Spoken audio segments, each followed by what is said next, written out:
Good I morning. love that soundtrack. Me too. Me too. It is very important when you have a show. I think I had this with my radio show in LA, where to get jacked up, to hear like awesome music, and you're like, you as the host need to get excited. You know, I mean, I don't know how they do it on NPR. Well, they don't. That's why they're not jacked. They're not jacked up. It is Tuesday, August 18th, 2026, which means I have 8 days left as a 62-year-old. You are watching DeProgram with Ted Rall and Jamarl Thomas. Thanks very much for joining us. Yeah, When's your birthday? The 26th of August. Mine's the 31st. Yeah, we're both Virgos, right? Yeah. And you're INTJ too, right? Like on Myers-Briggs. I think so, yeah. Yeah, Thomas is the 25th. So all three of my three favorite dudes, like all right there together. Seriously? Oh, yeah, that's funny. Yeah, y'all need to just all kind of just get together and just no threesomes. No. So y'all cannot. We're just bringing especially gay threesomes. Like no gay threesomes. Yeah. No. Listen, y'all think I'm Y'all think not I'm that there's bad. anything wrong with that. Thomas is much more militant with his Christianity than I am with mine, which is so interesting. No strip clubs. No.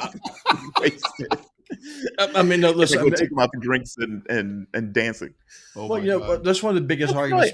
That's one of the biggest arguments that me and Thomas have. Is it's like Christianity is all about you have the choice. You know, you have agency in how is it you live, and that's where works kind of comes in. Thomas is like, no, we're going to go full prohibition. We're going to outlaw it all. He can always just not look. Just go full Christian Sharia. I mean, just like a blend between the two. Yeah, exactly. It's like, but that kind of just relates to the ability of someone to be able to make a choice. It says choose this day, not be compelled to choose this day. There's a difference. Be like, hey, Jamal, I want to go to the champagne room. Sure. You know what's wild though? I strip clubs. I was never really into. Yeah, I find them depressing. It weirds me out. I mean, A, you can't touch. B, It's a fantasy. And C, and to be honest, it's awkward. It's weird. It's like weird. The idea of looking when in real society you don't do that. It's right. Weird. It is weird. I have a friend. He's a Marxism professor of all things, and super intellectual. He's and this is pertinent. He's a black guy. He went to a strip club and basically fell in love with one of the strippers, who's like as white, like almost translucent white. Long story short, they're married now, and they have kids. Really? He fell in love with a stripper. Yeah, and she's great. She's super smart, and they're both smart. It's great, you know. Being a stripper doesn't mean that you're. And not. I was like, you're living this crazy like 16-year-old's dream. You like went to a strip club and came out with a wife. Like what? That's wild. Yeah, you know what's funny? A friend of mine took me one. I think he took me for my birthday or something like that. And my thing was like, really? You go to these? He was like, yeah, I go to these. Jalil loved it. He thought they were great. When we got there, I didn't want to. Expensive too. It weirded me out. And in fact, I don't think I was paranoid. I was just weirded out by the entire experience. And I remember this woman, Sparkle, she came and she was like, hey, would you like to go to the champagne room? I was like, okay. Because Sparkle was very attractive. And Sparkle sounds attractive. Okay, so yeah, she sounds attractive, right? The name. And she was like, what is the champagne room? For an additional. The champagne room is where you go for a lap dance. No sex in the champagne room. Oh, yeah. But Sparkle, she was like, well, you can grab my ass for extra 20. I was like, yeah, that's okay. I don't want to do that. I was already weirded out by the process. Mm-hmm. And when I walked out, the woman looked at me. She was like, are you okay? I was like, yeah, I'm okay. She was dramatic, man. It was just weird. For me, the last time I went to a strip club, which was decades ago, it was at a friend's behest, and he was in a bad place, and he's like, "Let's go to this." It's like, you know how like your friend's spinning out, and you end up tagging along like a remora. And I remember being bored while he was getting lap dances, and I was just counting the number of guys walking in and trying to figure out how much money was coming through the door. And that part was fascinating. I mean, it's so much money. It's tens of thousands of dollars in cash every single night, in a matter of like an hour or two. I mean, they walked out with like $1,000 a night. Yeah. Yeah. That part's crazy for sure. Yeah. But it's like drugs, right? You're effectively living off of endorphins and fantasy and illusion. Like, these women don't care about you. They don't like you. I don't Not know. It even a feels little weird. bit. I did go with I had some girlfriends who were into that and they wanted to go. And that was kind of an interesting experience because a lot of the strippers are gay or Right. or at least bi. And like if you're a guy and you come in coupled, they tend to be a little bit like the strippers tend to be a little friendlier to you. Like you're not the usual pig. Like some chick thought you were okay enough to like partner with. And also you must be cool enough to have a chick who would like go to a strip club with you. So they tend to be like much nicer to you and like have genuine conversations. It's like literally like, oh, you're Uzbek? Oh, I've been to Tashkent. Where are you from? And so like, you can have those you can actually get a little bit of reality. And that makes it a lot less shitty, but it's never a good experience. I would not recommend if you've never been to a strip club and you're thinking, oh, should I go? Like, not really. It sucks. If you're a pig, enjoy it. Right. If you're a bit of a pig. Yeah. If you're a regular person that thinks women are human beings. Right. It's just depressing. I wonder, honestly, how many of those women are foreigners being sex trafficked through that crap? A lot of most them of the people I foreigners. saw were Americans. I mean, the one here they had heavy regulation at the one in Richmond. The one in New Orleans, see, I don't know. I mean, I went to New York has a lot of foreigners in general, so you have a lot of foreigners, yeah. I see. I did go to one in, what is it called? In New Orleans. And I was sitting and talking to one of the, we're just talking. It was like, hey, how are you doing? I'm doing okay. What are you doing? And blah, blah, blah, blah, blah, blah. She realized basically that I wasn't there for a dance. I was there because a guy offered me a free drink. When you work that kind of job, you are able to suss out immediately, what someone's good for and what they're not good for. Yeah, it's just wild. But yeah, if you're a decent person, you might want one. Like if you're a waiter, you definitely know like, oh, that person's going to tip well, that person's going to be mean or whatever. When I was a cabbie, I could tell you picking up 45 people a night, like that lady is going to, be going to the Upper East Side. She'll tip 10%. That guy's going to the airport. He'll tip 22. Like I just knew, You know it in advance. Yeah. You just know you're almost never wrong. Quick side question before we directly plunge into the show because we started this off weird. That's my fault. I think it was my fault. Well, who brought up strip clubs? I think I brought up strip clubs. I think that might have been. Oh yeah, because of the birthdays. Yeah. Yeah, the birthday. Uber and cabs. Does Uber kill cabs? Yes. Yeah. Cabs have been in deep trouble for years, and Uber solves a non-existent problem, right? I mean, basically, taxis always existed, and people say, well, you, I don't know, like I have trouble getting a cab or whatever. You could always have called. There are apps now where you can call a yellow cab. As a former taxi driver, I have to say, the vetting process and the training process for like a New York City taxi driver, at least when I did it, was rigorous. And, there was a security check. And you really had to learn New York City. It was like the equivalent of the London taxi thing, the knowledge. You have to really know New York. Now, they all have, I don't think you would really need it. Everybody's got GPS and who cares? But like at the time you need to know things like when you're driving on 11th Street in the East Village, there's a church and you can't go all the way through. So that kind of, you need to know that 3rd Avenue is uptown, Lexington Avenue is downtown. You need to know things like that. And they're not allowed in France, right?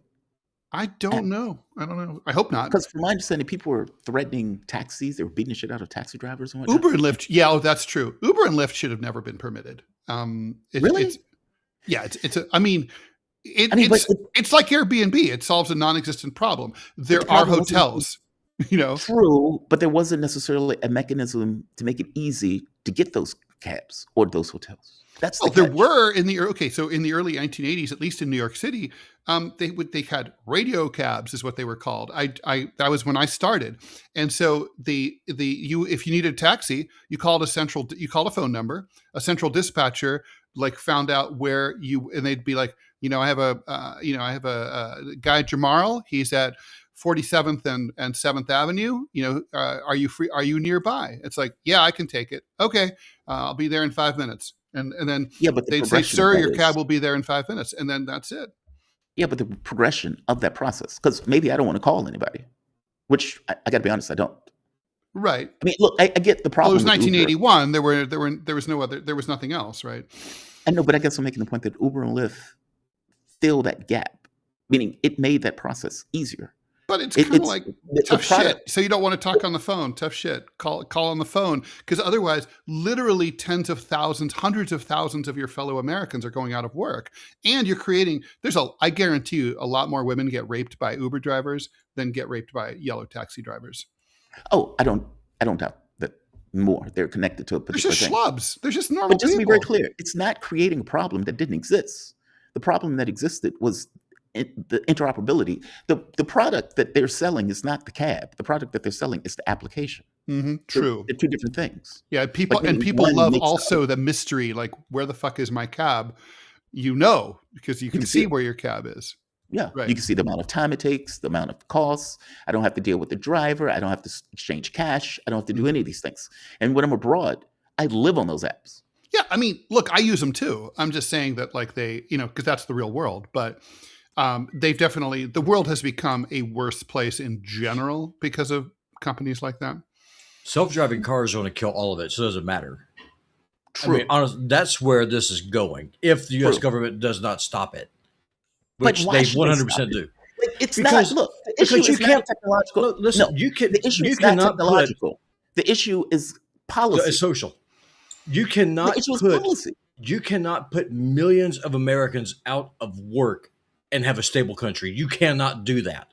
If you want to have a stable The country, issue- you cannot. But put you out- also, I mean, you you're cannot right, destroy Robbie, the industry. but you Right. also need to be It's policy. technologically and innovative. You are not stopping the technological progression. I would imagine a lot of cab drivers, or a lot of horse and buggy drivers, wanted the car not to come into fruition. Also, they just didn't have the lobby in order to prevent it, nor That's a would they false have been equivalency. able to prevent it. That's a false You're equivalency. never going to stop it. Back Meaning, the then- technological progression will happen. The catch becomes, what does your government and society do in order to accommodate the technological progression? Mhm. It's that. It's not, hey, we need to stop, I don't know, the internet from coming to fruition because it's going to put people out of work. We need to stop AI from coming out because it's going to put people out of work. You're never going to do it. The problem with creative destruction is if you have creation, then all you have is the destruction.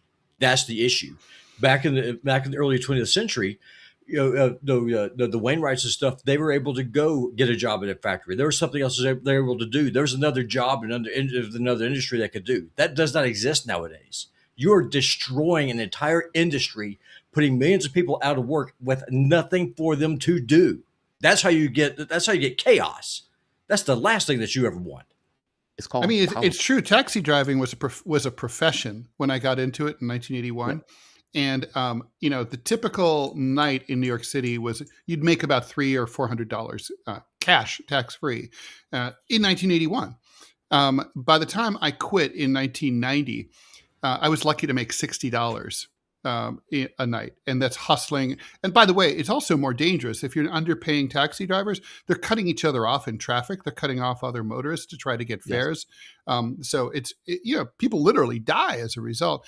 But you guys are both right. I mean, if you throw everybody out of work and you just don't give a shit about them, obviously you're going to destroy society. But it's also true that, horse and buggies aren't coming back. And, I mean, that's true too. And I do think we were a better world with horse and buggies. No suburban sprawl, lively cities, less pollution. Time always goes on. Time does go on. You're not going to stop it. Like it's a fool's errand to try to do so. All right, let's see if there's any comments here that are related to this. We have stories. Go ahead. It's not a Q&A. Oh, yeah. Peter Ive. Oh, this is funny. Thanks for this comment. Craig Murray, former British ambassador and friend of Julian Assange, also the author of a book called Murder in Samarkand, met his wife dancing in a strip club in Samarkand. Hey. We should get Craig Murray if he's still around, because I would love to have Craig Murray. Funny as shit. Is he?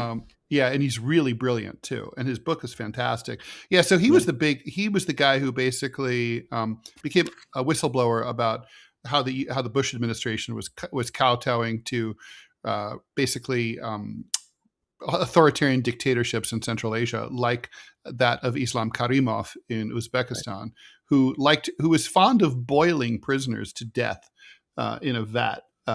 I ran a photo of this to really show how pissed off I was in one of my books, Silk Road to Ruin. I would recommend not looking at that book before breakfast. Wait, you had the picture of him boiling a guy alive? Of the boiled corpse afterwards. Yeah. So, I mean, it's a real thing. I got the photo from the family. So it's what did that look like? Kind of like a chicken breast that had been overcooked, where all the meat, all the skin is peeled off, and bright red. No, they didn't eat them, as far as I know. No, they didn't eat them. They just slowly. That was his shtick. Islam Karimov. He used to hang, radical Islamists, enemies of the state, from lampposts in Tashkent and right on the main boulevard until the meat was falling off their bones and the carrion birds were picking away at what was left on the sidewalk. I saw it. I have photos. If you're ever in the mood to retch. I'm not overly shocked that people do it. I'm overly shocked that people do it for them. Because he didn't do it. It's not like he himself. No, that's true. He probably never killed anyone. Yeah. Yeah. That's always wild to me. It's like, yeah, I'm a goon, so I'm going to do this. I guess you hire psychopaths. I don't know. Yeah, you do. Yeah. Or people who just want the money and just don't care. Well, that's a psychopath. Okay. Thanks for the $, Sir Bikes a lot. The cabs won't show up. Uber and Lyft did. Trust me, I've had Ubers and Lyfts not show up too. And haven't you ever had your ride canceled, like right as you're expecting it? Where they say they're on, yeah. Or something like well, you're the only other person here, right? I mean, yes, I've had Ubers cancel at the last minute to a pain in my ass, and it wasn't an Uber; it was in Europe. I think it was called. They have a different thing, but yeah, of course, it's like. Yeah, it happens. Okay, all right. So we've got stuff to talk about here. We don't have to do this in any particular order. Russia is pissed at the Brits for providing the Yukis with British-made drones that are being used by Ukraine to blow up stuff far from the battlefront, way deep into Russia. Trump's approval rating has hit a record low once again. Now it's at 33%. I don't know if we're ever going to find the floor. And then our lead story, which is this siege in the Israeli-occupied West Bank by Jewish terrorists who are surrounding this Palestinian home that is actually owned by a Palestinian-American from Ohio.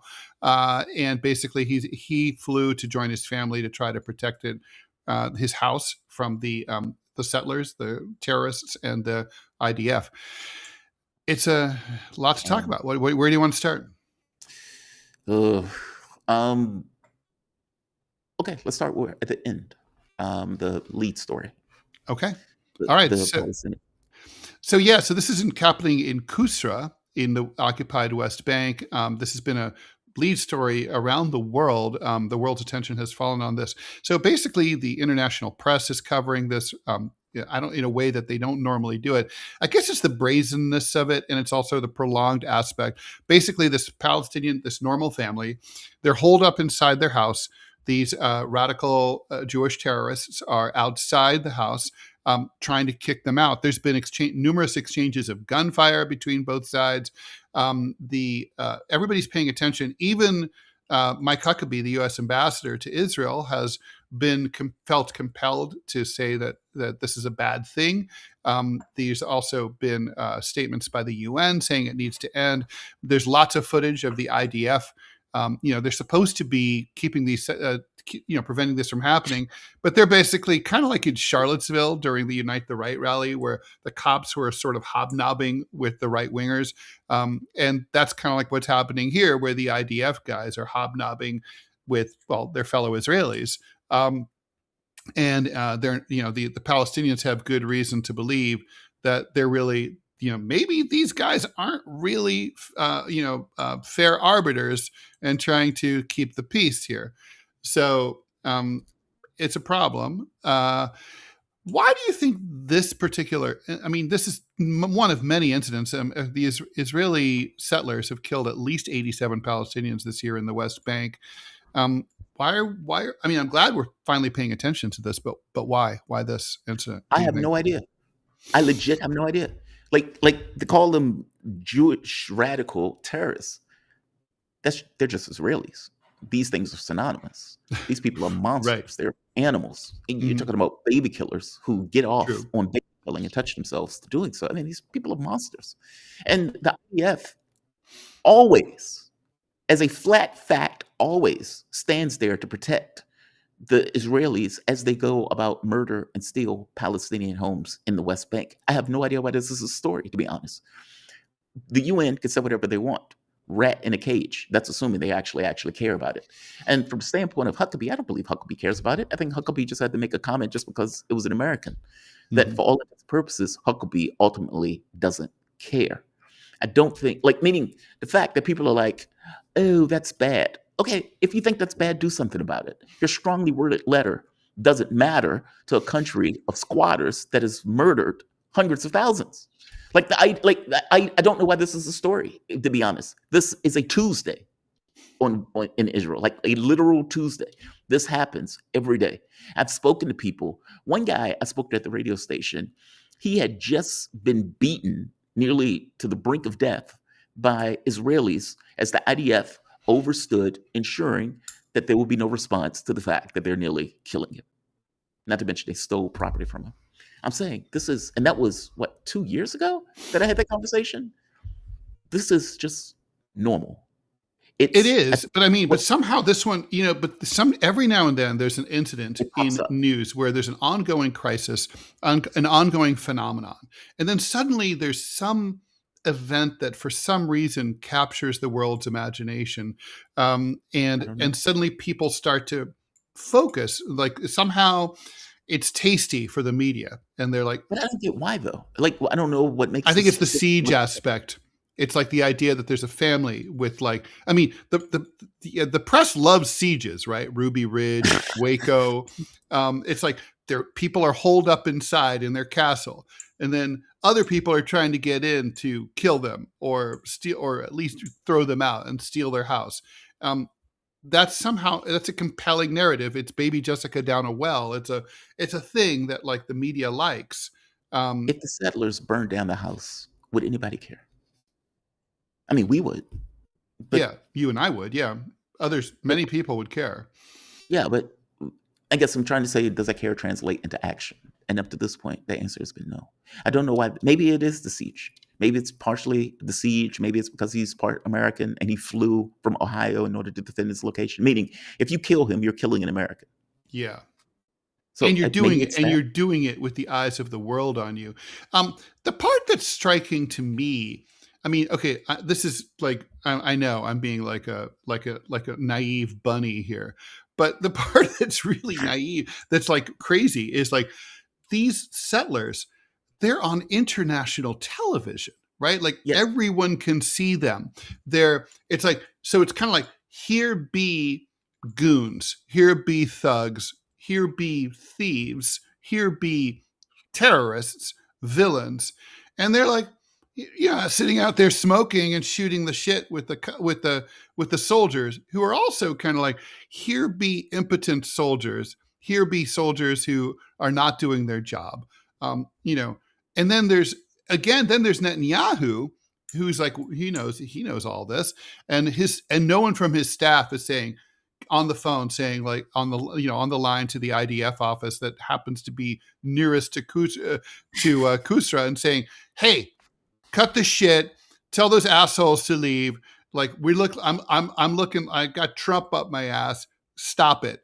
The fact that it's the impunity. It's the fact that they don't care. Obviously, they're so brazen and they're so used to this, and they obviously feel like nothing is going to happen to them, and that they will probably succeed and get what they want. That's the part that to me is not. It's not even yeah, we should go away and come back later in the night, 3 months from now when no one's paying attention. It's no, we'll stay right here and we'll just do this.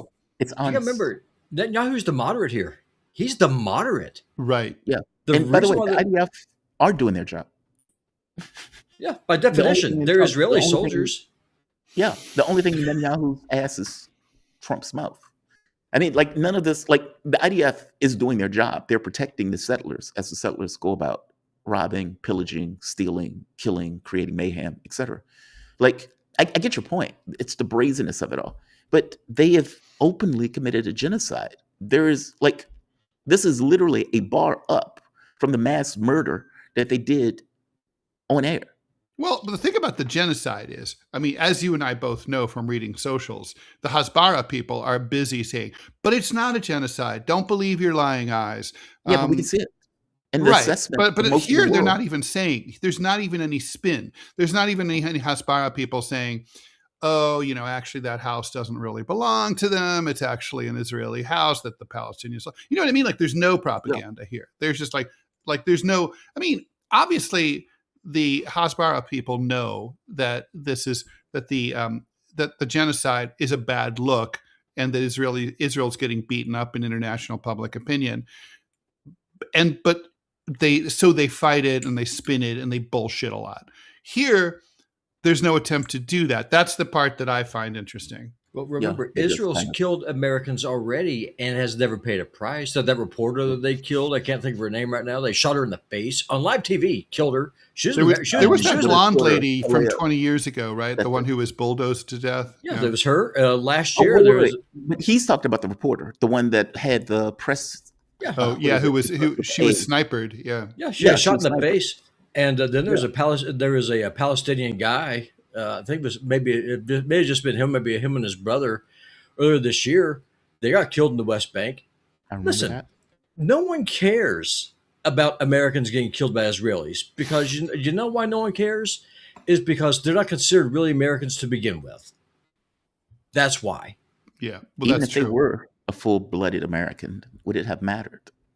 Well, I don't know because there was a funny story my grandfather told me back when he first joined the Army. He met this old timer from the Banana Wars there in Nicaragua, and when the rebels were there was this American. And he wrapped himself in an American flag and said, "Shoot if you dare."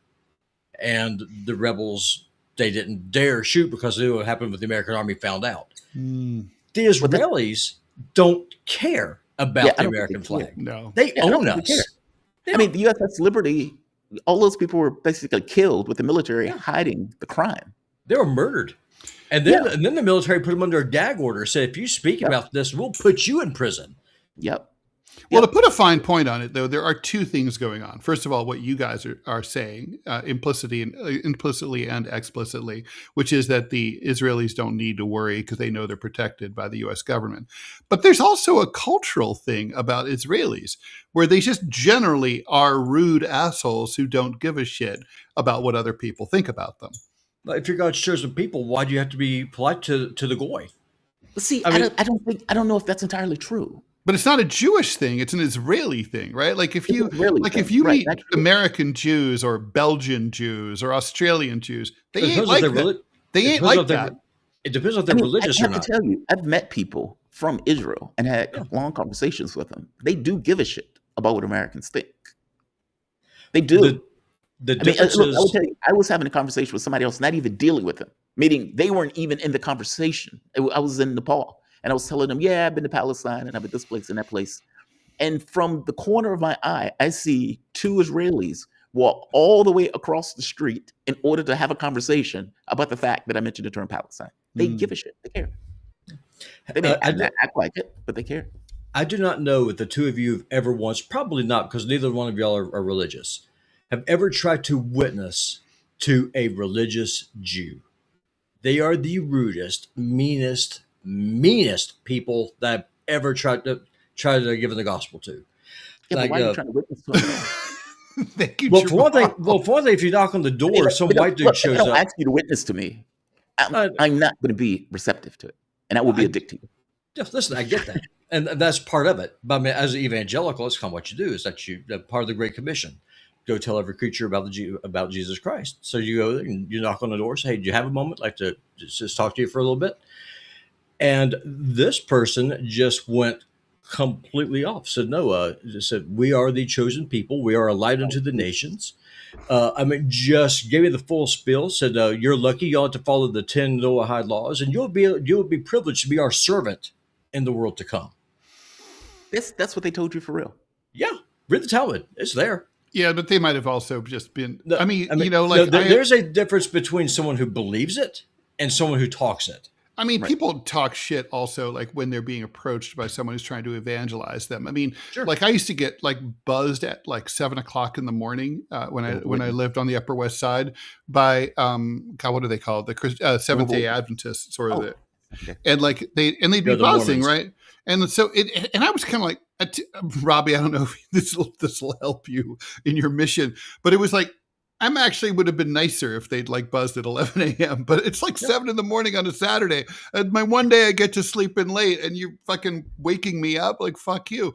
So I like so I'd be like, after a while I sort of took like, oh no, this is a Satanist household. We're up here boiling babies. We're into the horned one. Like Satan, he's number one. And they would be like, you could see them through the intercom, totally appalled. But like, I mean, obviously I was just talking shit to them. I knew somebody who opened the door completely naked and said, "Come on in." I did that to my in-laws. But did you? Oh, so my in-laws would never call. They lived 2.5 hours away from me. And they would never call. And I'd be like, I would tell my wife, can't you just fucking tell them to call like before they get in the car, right? Let you know that you're coming, right? Yeah, just like, hey, we're gonna be down. So and I will clear my schedule and like, but it's 2.5 hours. They don't have to call like to the day before, because I know that's asking too much of them. But like before you get in the car, they just couldn't do it. So one day I was having sex with my wife and they were at the door, and you were having sex with their daughter. I was having sex with their daughter, and it was in flagrante delicto. So I was like, coitus interruptus, and I just went up, threw the door open, my penis glistening, and I'm like, hey, what's up? They always called from that point on. Good. And for the record, whenever me and Kizzy are out, inviting people to church, we always do it after 10 a.m. So we are not. That's wise. So we are not. Well, thank you for that. Because we used to have Jehovah's Witnesses do that at 7 in the morning on Saturday. Also, I think evangelical Jehovah's Witnesses are crazy. Evangelical shit is hard. I mean, honestly, I wouldn't want to have to do it. It's like going up to someone's door and telling them, "Hey, by the way, your religion sucks. You should try mine." It's like, ooh, scary. Yeah. It's hard. Yeah, it's hard. I'm not a people person, so it's even harder too. But here we are. Wait, so you do it? You still go to houses? Oh yeah, the fourth Sunday of every month during the summertime. Yeah, I think if you live in Montana, you've probably got to be in Montana. You've probably got to be used to that, though. You remember we have a lot of people who are moving in from out of state. So I mean, there's a lot of people from California and other places. So I mean, you never quite know what you're going to get. There are so many Jesus signs all over Montana when you drive around. There's a lot of new houses that have gone up. Like ever since you were here last year, Ted, we've had like 5 new subdivisions have gone up. I mean, it's insane, crazy. Wow. The gentrification here is very, very real. Yeah, that's hard. That's hard. I mean, knocking on any random door for any random reason is hard. But at least from my point of view.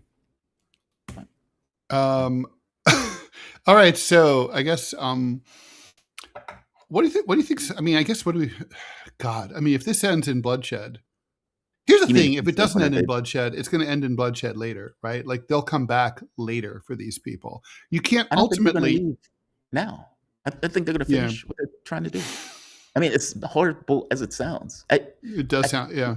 They are killers. They're murderers. I mean, look at what they did to that doctor who was at the hospital. They captured him, put him in a torture cell. The man is emaciated from this point of view. I don't even think they still released him. And his main crime was he stayed to try to protect his patients. Mm-hmm. That's what they're doing to a doctor, protecting patients, effectively mamas, babies, etc., other people who are effectively ill or who were injured by Israeli strikes. Okay, this guy, I mean, like, I gotta hope I'm wrong. I hope I'm wrong. Yeah. Okay, well, we'll continue to follow the story, of course. All right, so Trump?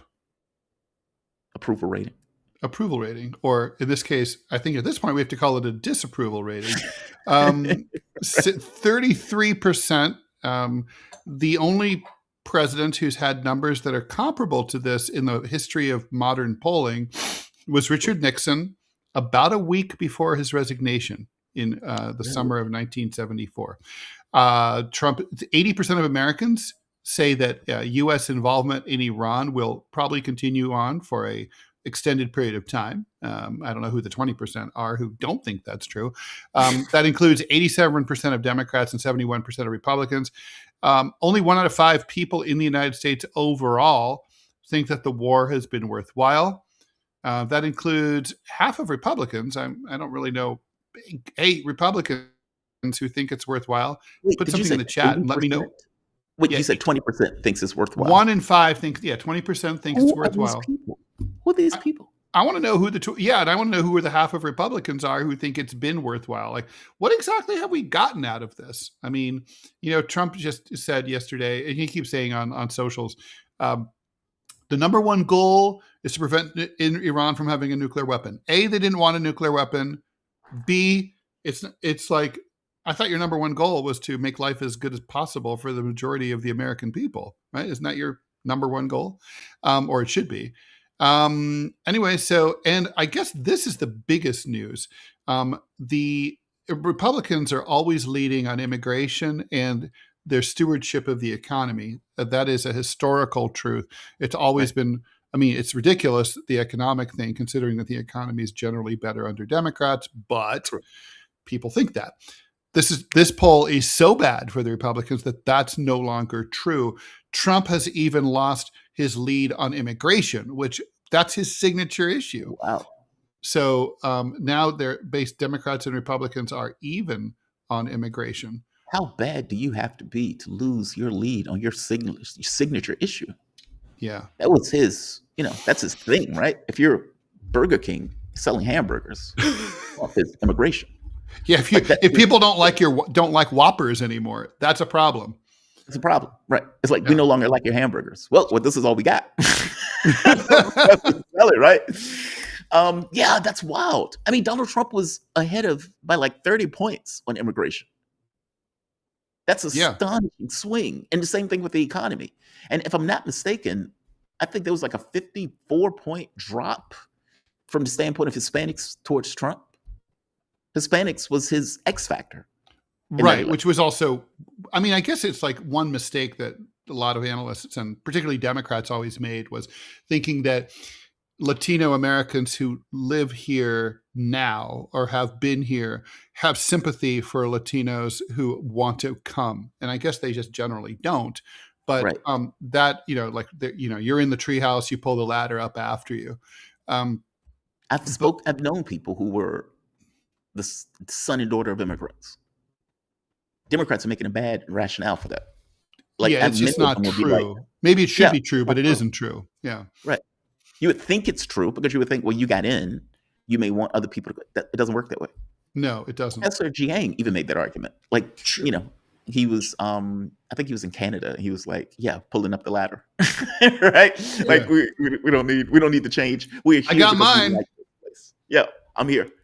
I'm here because I like it. I don't want to change the character of it by bringing it. How do you lose? Yeah, how does Trump lose immigration? And by the way, this is despite. It's not like he's given up on immigration. ICE is still running around killing people just the way he likes. He just killed someone in Maine, I think it was that. And that's by the way a pretty horrific event. But anyway, Robbie, go. Trump lost me on immigration. Me. Think about that for a second. Mm-hmm. That is. True. Wild. I don't know. There's a right way and a wrong. There's a wrong way to do the right thing, and that's what he's doing. Because if you're concerned about civil liberties like what I am, then you can't violate the Constitution in order to enforce immigration law. Otherwise, but do you think that's the problem that a lot of Republicans had is the optics of the way that ICE is treating people, or is it the fact that he's focused. There's no distinction between like criminal pedophile migrants and hardworking people who've been here 25 years just working. Well, a little bit of both. With me, because Trump backpedaled. He used to be like to get them all out. He used to have the Robbie position, and I was just like, well, if you're working on a farm and you're doing all this work that Americans won't do, you can go ahead and stay. Okay, so if that's the Republican talking point that you're going to take, then at least empty the prisons. He's not even doing that. Instead, he's violating the Fourth Amendment. He's already come out on the record saying that due process is for suckers. He's not going to do that. That's You astonishing. you That's you astonishing no, you statement. ignore due process first, and then you do it after. Sorry, that's not due process. And so if you say that you care about the Constitution, then you can't pull an Abraham Lincoln and violate the Constitution in order to save it. It's a binary choice. Either you do what it says or you don't. And if you violate Robbie, people just want to be able to do what they feel like doing. What does that even mean? I don't know, I was just reading something about Thomas Jefferson and his fight with Hamilton early on in the first days of the Constitution, and they were fighting about that sort of thing, about the creation of a national bank, right? And it was like Jefferson was like, well, that's not a power in the Constitution that Congress is allowed to do. And Hamilton's like, but we wanna. Yeah. And for bad cookies, I just want to point that. I just want to just say this real quick. I want all illegals deported, not just the brown ones. The white ones, you can be whiter than I am. You can be have the bluest eyes, the blondest hair. If you're illegal, you need to go home. Not the blondes. It's not a racial thing. It's not a racial thing. It's for me. I'm very consistent with this. If you're in the country illegally, you need to go home. We have an ad, guys. I should probably do it. Hey, let's do it. All right, here we go. Wow. This one's going to make me hungry. All right. Today's video is brought to you by Chicago Steak Company. A gourmet steak box should give you more than a pile of grocery store meat. The cut matters, the aging matters, and how it arrives matters, all before the grill ever gets hot. Chicago Steak Company hand selects and hand cuts its steaks, wet ages select cuts, and ships them packed with dry ice, so they should arrive frozen. Build your order around USDA Prime Filet Mignon or Chicago's bestseller. For a limited time, order $179 or more and use the code SAVORY, SAVORY. You'll get 4 premium boneless petite strip steaks, a sampler cheesecake, free shipping, and a $25 account credit after your package ships, valid for 6 months. Complete bundle is a stated $299 value. Go to mychicagosteak.com and use the code SAVORY. That's SAVORY. The link is in the description. We should also talk about how this show is going to survive, which is subscriptions, first and foremost. And we do really appreciate the one-off donations, and we need them. So don't stop those coming if you are so inclined. But I'm just putting up the on YouTube. Let me see if I can figure out how to make this, if I can bigify this. I don't know if I can. God, it's so irritating. All right. Well, anyway. Oh, Robbie, you are muted. You are mutified. You have to put it onto a browser tab and then pop the tab up. All right. Well, I don't have time to do that shit right now. So anyway, I'll just read it. Basically, if you're to become a tier 1 member on YouTube, you're going to get access to member only videos and the Q&As, which are going to start in a week or two, start being, those are 12 noon, Monday, Wednesday, Fridays. Those will start being behind a paywall. Tier 2 members get that stuff. And you get your name, your thank you in the show credits, in the outro at the end of the show. Tier 3 is $20 a month, $19.99. I still think kind of like the $19.99 thing is gay. We should just say 20. But anyway, you get all that stuff in Tier 1 and Tier 2. Plus, you get a private call where you get a hangout with Jamarl and myself and Robbie. The next one that first one is going to be August 27th at 7 p.m. Eastern Time. Okay, so please like, follow, and share. And if you can't afford to throw any money our way, we still appreciate you being around, and we will try to answer your questions as much as possible. We have a comment from DMac4100. Thanks for the $5. Andrew Callahan did a 3-part video in Palestine. It's on YouTube, speaking of which. It covers a lot of what's been happening there. Wow. All right. Yeah. Thanks for that heads up. Okay, let's talk about Trump before we move on to the drone situation in Russia. Okay, so you can't really rule without the tacit consent of the governed in any system, whether it's a democracy or an autocracy, right? So the nature of our system is kind of not that important when it comes to this. How long? I mean, I guess 2 questions, Jamarl. we haven't found the floor yet of Trump's approval rating. Where do you think it is? Are we going to find that floor? And where do you want to pick a number? We should put this up as a bet somewhere, like all three of us. Yeah. Predictive markets. Yeah, predictive markets. right. No, I don't think Trump has found the floor. I think there is a certain number of Republicans that Donald Trump could, I don't know, shoot someone on Fifth Avenue. Yeah, kill somebody on Fifth Avenue, take a dump on the Constitution in the, in front of the cameras, and go in and they'd be like, "Wow, look at Trump. That was an awesome, powerful shit that Donald Trump just made on the Constitution." He could fuck a porn star and cheat on his wife. Yeah. He'd be great, right? They would still accept him and they would still be okay with him because it's not about, I don't know, it's like tribal. It's, it's like, here's the alpha gorilla that can ensure that all of us gets nuts, maybe or maybe not. But that's the way they look at him, this kind of strongman thing. I think from their point of view, it doesn't matter what he does. They're in it for the cult personality. Yeah, there's a floor and it's not zero, right? Well, I think it's 25%, if I had to guess. I was going to say 27. I think we're... Or 27. Yeah. They float within the same milieu. If anything, in the polling, I think, if I had to guess, it'll hit 28%. I would say I agree with that. Now, the question is, can you rule as president of the United States? No one else ever has. I mean, the last time someone tried to rule with numbers like that, they ruled that way for about a week. So yeah, but the Nixon case was a little bit different, and we were in a different time with Nixon. I mean, for one, the presidency had credibility, it had stature, it was taken seriously. Okay, Trump is a fool, and you can make an argument that there's been buffoonery either with Trump, Joe Biden. I would say Obama was a manager of empire. Better, or at the very least, he was more competent at it. But I guess my point is the last few presidents we had were just fundamentally incompetent. One was basically dying before our eyes, almost like a Weekend at Bernie's thing, where there were questions about whether he was the one who was even ridiculous. Yeah, it was absurd, right? With everybody pretending that he is okay, that the president is competent and intact when the president is wandering off and needs to be brought back by other foreign leaders. It's absurd, right? And the new president is not only radically corrupt, but he's monetizing the presidency in the open, meaning it's not even secret, right?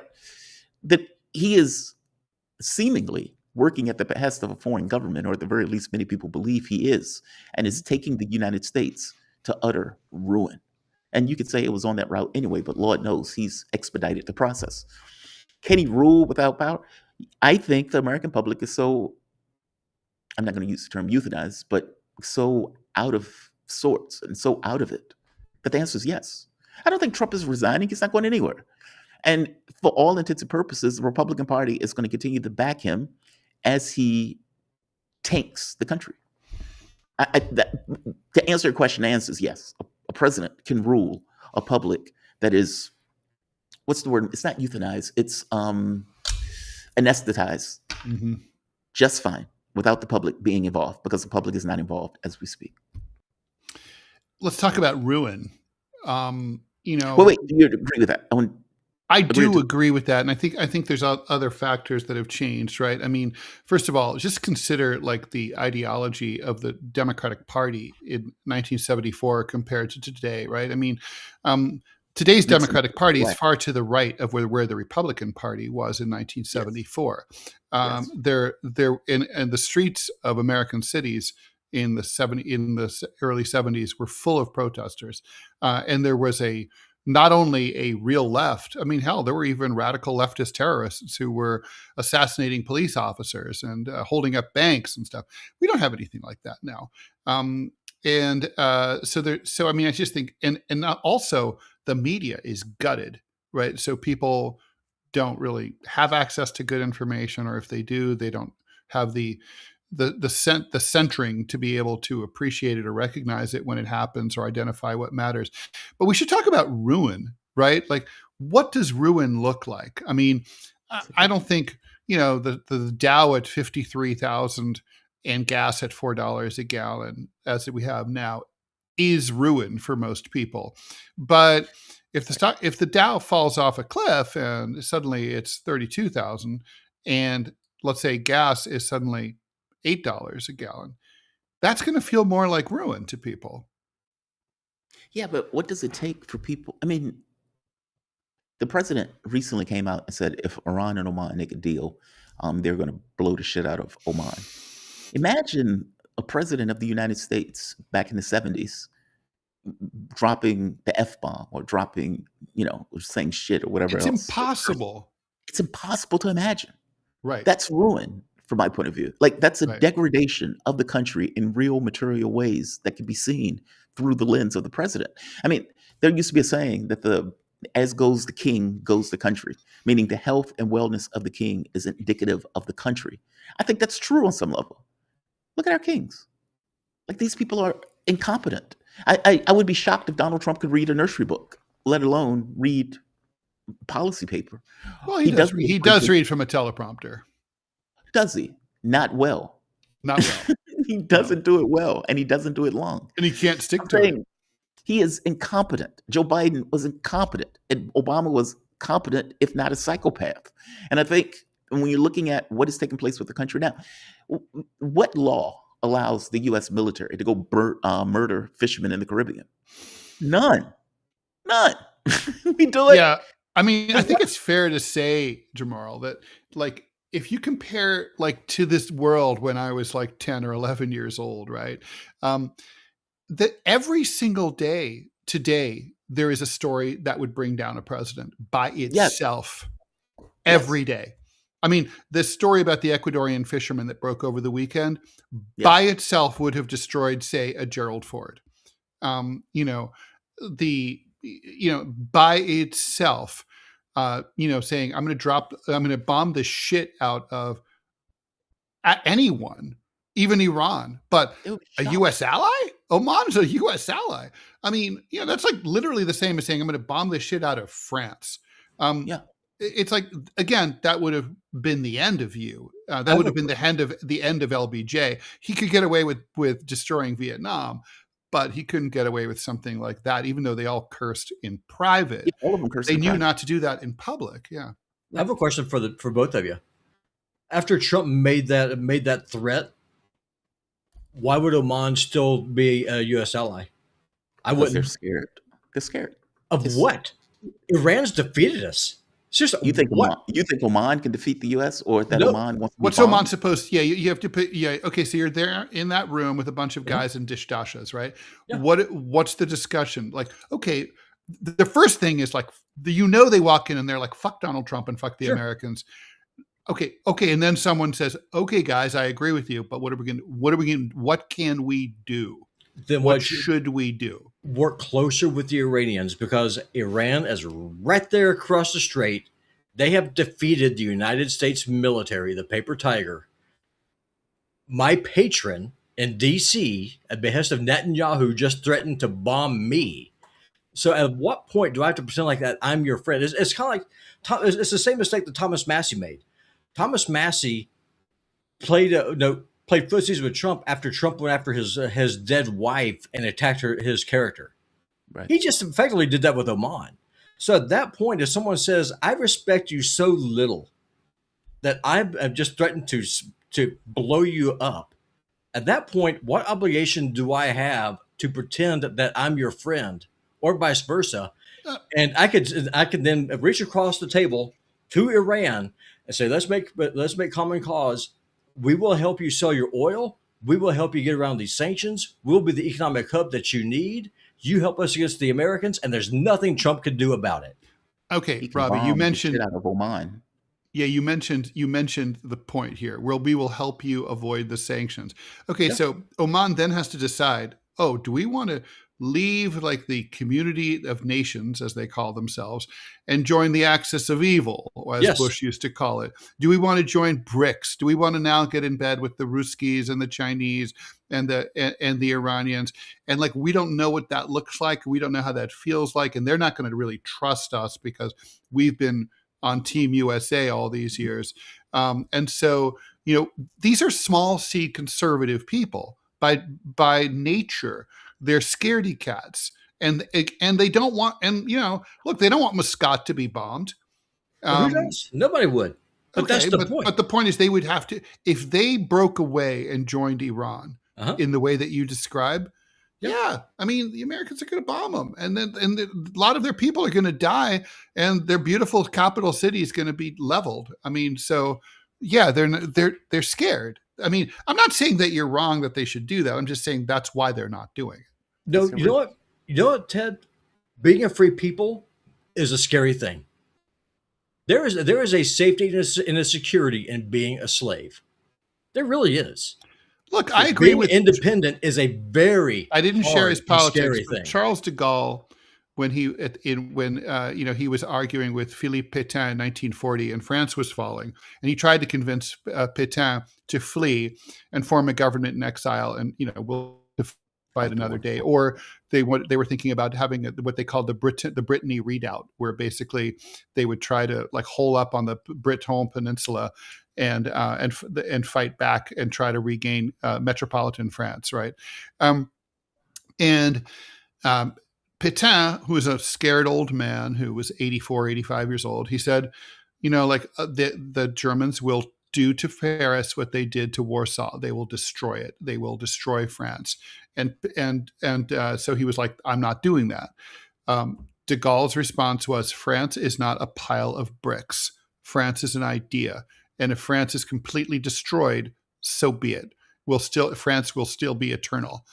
And and those are two equally valid points of view in my mind.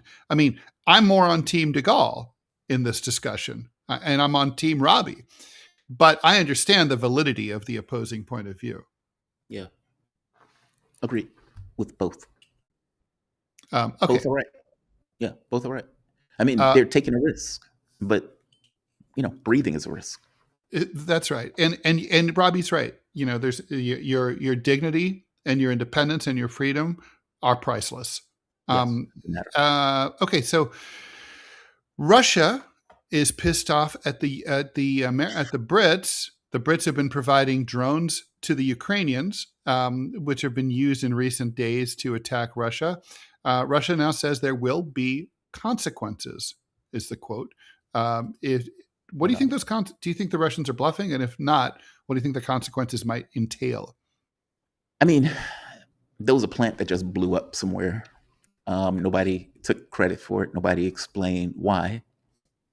I don't know. I mean, I would much prefer countries stop giving threats and warnings and start taking action. Stop telling me what you're going to do. Stop telling me, oh, we're angry at this and we will respond at a date of our choosing. Stop telling me that. Nobody cares. The British government doesn't care. The American government doesn't care. NATO doesn't care. Nobody cares. As long as everything is self-contained in the context of Ukraine, then that is not necessarily a consequence for Britain. That is a consequence for more sad, dead Ukrainians. Mm-hmm. So I don't know what their response is going to be. If there's some way where they can hit Britain without hitting Britain, I'm unaware of what that is. I just don't. Lavrov, all of these guys, they have made the point of saying we are one mass casualty attack away from Russia expanding its response to outside of Ukraine. Basically, you're doing this. Just be aware, if our air defense fails in one of these nights and a lot of people die, you will feel the brunt of the Russian response.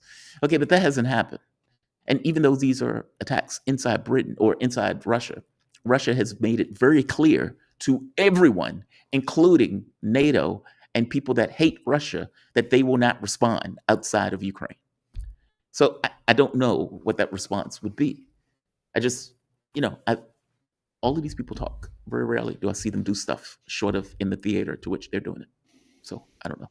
Well, it's related to that previous discussion, right? I mean, Russia has to, if they really were to militarily attack a British-related target, maybe a vessel or something, they obviously have to be deeply concerned about triggering an Article 5 response, right? Yes, which is where I think all of this goes.